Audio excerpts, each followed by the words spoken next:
Hello po. Ngayon po ay katatapos lang po ng aming service. Andito po kami sa bahay ni Kuya Diego. Kung kanina aming binidyohan yung food na ibibigay sa kanya. Ngayon naman po siya ay sinasamahan namin pauwi sa kanyang bahay. At ayan nga po, praise the Lord at malakas na po siya.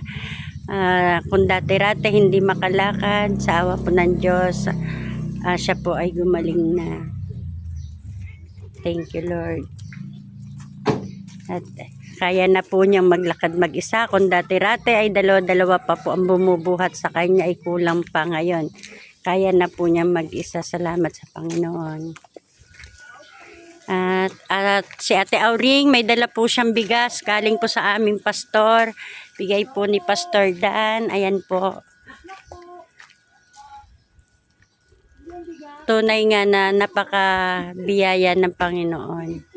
Mapalad ang mga taong marunong kumilala sa Kanya. Ayun yung anak ni Kuya Diego. Ito si Kuya Diego. Anak Kuya Diego, malakas ka na? Kayang-kaya na?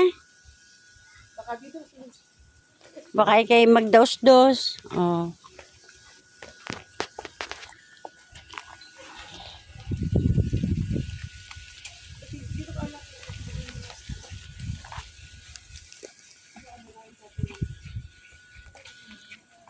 Ayan.